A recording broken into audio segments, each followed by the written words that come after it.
Et t'es à peau là sur ta ride. Attention le tram. Allez voir tout le monde, ouais, là-bas, là. Ah oui. Putain, non, frère, mec. Ah ouais, pas mal ça. Ça va plus tard. Jamais gros. I found a crouton underneath the futon. Mama said I couldn't eat it, cause all my teeth are gone. My personality is based on food now. Take it from Bogdan, he's my veterinarian. His folks are from Croatia, they've been through some shit, man. I seem like such a bitch when I talk about Swedish politics. Or maybe he's Australian, I never really listen when he's talking about himself.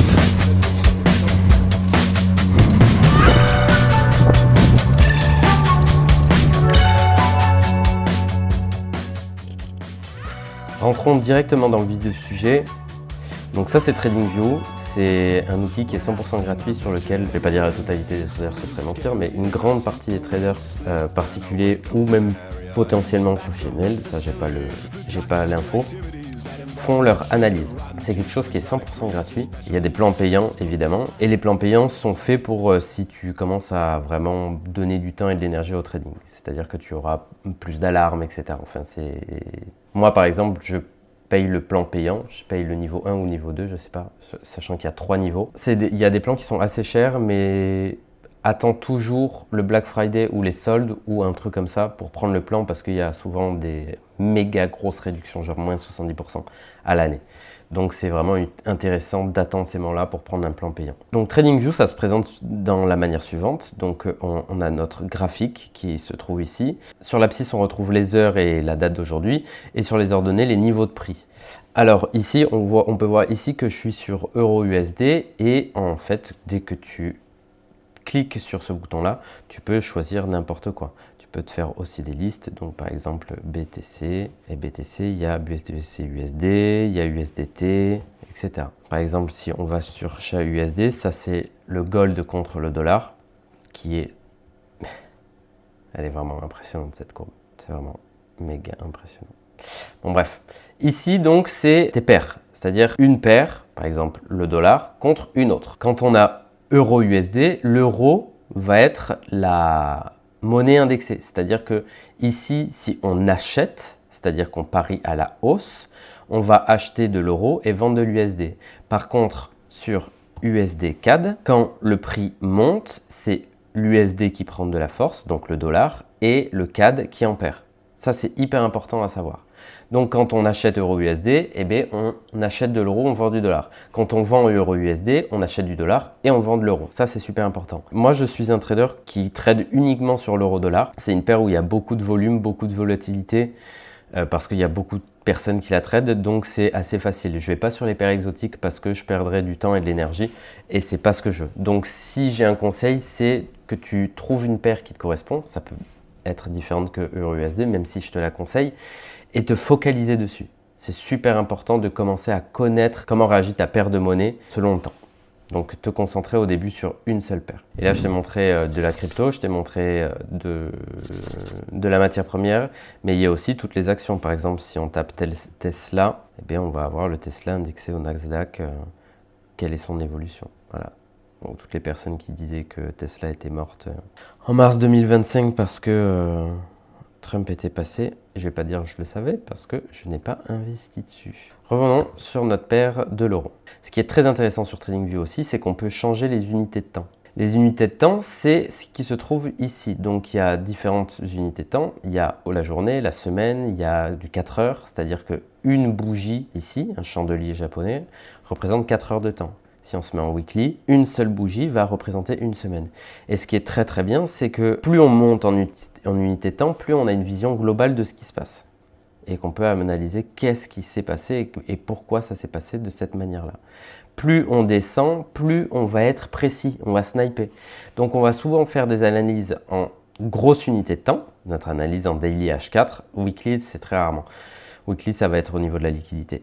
Et ensuite, une fois qu'on a notre biais, c'est-à-dire est-ce qu'on veut acheter ou vendre, on va descendre en plus petite unité de temps. Pour moi, c'est le M3 ou le M5, des fois le M1 après les news, pour pouvoir rentrer le plus précisément sur le cours et faire le plus de ratio possible.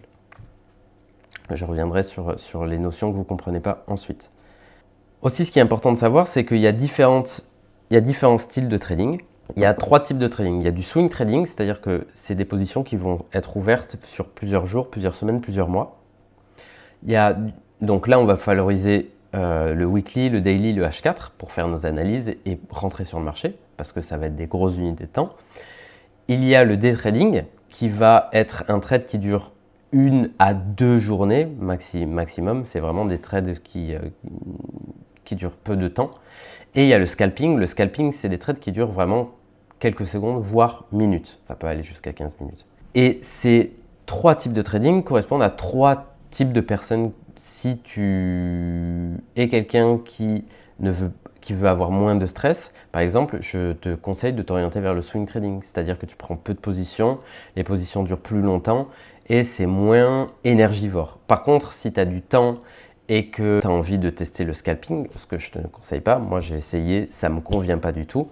Le scalping, c'est super intéressant parce que tu rentres, tu sors du marché, quoi. C'est vraiment, il y a plein de stratégies de scalping qui sont super intéressantes. Il faut avoir de l'expérience pour faire du scalping. Moi, personnellement, ce que j'aime, c'est le day trading. C'est-à-dire que je prends une position, dans la journée, je suis sorti, ou le lendemain. Des fois, ça peut durer 3 jours maximum, mais vraiment, c'est le lendemain. La grosse position. Il y a des fois où je laisse une partie de ma position sur plusieurs jours. Quand j'ai un biais swing et que j'arrive à rentrer en day trading, donc en plus petite unité de temps, sur le marché, donc que j'ai été super précis, je peux laisser une partie, donc 10% de ma position, imaginons, tourner à mes risques et périls. Super intéressant de savoir que, par exemple, ici, une bougie ne représente que 3 minutes. Et par contre, si je me mets en M1, ici, une bougie ne représente qu'1 minute. Donc, vous voyez qu'on a beaucoup plus de détails de comment le prix bouge, qu'est-ce qu'il a laissé en libre espace, etc., etc. Alors que si on se met en daily, eh bien, une bougie daily, c'est 24 bougies H1. Bref, vous avez compris. Alors, les bougies, ça représente, donc on vient de dire, une unité de temps. Et elles sont faites en 2 parties, le corps et les mèches. On a 2 types de bougies. Les bougies vertes, donc les bougies haussières qui sont en blanc sur mes graphiques, et les bougies baissières qui représentent une baisse qui sont en rouge. Donc quand vous allez ouvrir TradingView, ce sera des bougies vertes pour la hausse, des bougies rouges pour...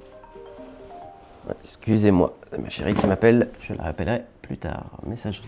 Je lui ai pris une petite chocolatine ce matin en sortant de la salle et je pense qu'elle vient de se réveiller, donc elle vient de découvrir sa surprise.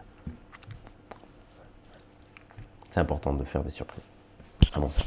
Il y a plusieurs choses à regarder dans les bougies. Déjà, le corps, qui est le corps de la bougie. Donc ça, c'est le corps.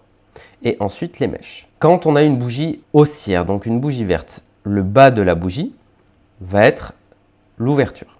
Alors que le haut de la bougie va être la fermeture. Alors que sur une bougie rouge, c'est l'inverse. On ouvre en haut et on clôture en bas, vu qu'on baisse. Les mèches, ce sont là où le prix est venu toucher le plus haut, donc on appelle ça le high, et le low. Donc ça c'est la même chose sur les deux. Et ça va nous donner beaucoup d'indications. C'est-à-dire que ici, dans une bougie, imaginons d'1 heure, on sait, par exemple cette bougie-là, on sait que le prix a ouvert à ce niveau-là, qu'il a dû faire son micmac à l'intérieur. Par exemple, si on met en bougie de 15 minutes, il y a 4 bougies. Il est venu jusqu'à ce prix-là, en haut, puis est redescendu ici. Donc ça nous donne beaucoup d'informations. Et c'est super important de comprendre ce qui se passe dans une bougie. Donc par exemple, on a dit qu'on avait cette bougie-là. Paf. Si on descend en M15, c'était de 7h à 7h45. Donc on a bien eu ces bougies. La bougie de 1 heure a ouvert ici. On voit qu'elle a fait ça. Elle est revenue un petit peu. Elle a clôturé ici. La prochaine a ouvert ici. Elle est montée jusqu'ici. Elle a clôturé là. La prochaine est descendue un petit peu. Elle est montée jusqu'ici. Elle a clôturé ici. Celle-ci, la suivante, est descendue un petit peu. Elle est montée jusque là. Puis est redescendue et a clôturé là. Et la bougie noire, donc une bougie baissière, bougie rouge, a ouvert à ce niveau-là. Est sans doute montée. Puis est redescendue. Et a remonté un petit peu pour clôturer là. Et si on se met en M3, on a encore plus de détails. M3, c'est 3 minutes. M1 c'est 1 minute, M15 c'est 15 minutes, H1 c'est 1 heure, H4 c'est 4 heures, daily, D c'est daily. Donc super intéressant de se rappeler que les corps c'est ce qui est plein et les mèches c'est ce qui représente les hauts et les bas d'une structure. Et en fait, le trading, c'est une bataille constante entre les acheteurs et les vendeurs. C'est-à-dire que dans une bougie haussière, là, on achetait. Et dès qu'on voyait que ça redescendait un petit peu, c'est que les vendeurs ont pris de la force, de la place, et plus de place que les acheteurs. Donc, on redescendait après, un petit peu. Et les acheteurs ont sans doute vu une nouvelle opportunité d'acheter, parce que le prix était un meilleur prix pour eux pour acheter. Donc, ils ont repris de la force sur les vendeurs. Et donc, nous, en tant que trader, notre objectif, ça va être de repérer les zones qui sont clés, donc les zones au meilleur prix pour acheter et pour vendre, et gagner ces batailles entre les acheteurs et les vendeurs. Donc, ce qu'il faut savoir, c'est savoir analyser où sont les sacs de liquidité, les poches de liquidité, ça on verra bien plus tard. Où est-ce que les traders vont se placer, que ce soit les traders particuliers, les professionnels, les institutions, etc. Où est-ce qu'ils vont se placer à la vente et à l'achat et essayer d'imaginer, ça c'est une autre étape, comment ils vont pouvoir essayer de manipuler le marché. C'est-à-dire, imaginons qu'on a une zone dans laquelle on se dit « Ah, c'est une super zone pour vendre ». Eh bien, est-ce que le marché ne va pas essayer de manipuler à la hausse, donc sortir toutes les personnes qui, dans cette zone-là, ont essayé de vendre, ils les sortent pour ensuite faire le vrai mouvement baissier. Donc ça, on va revenir après.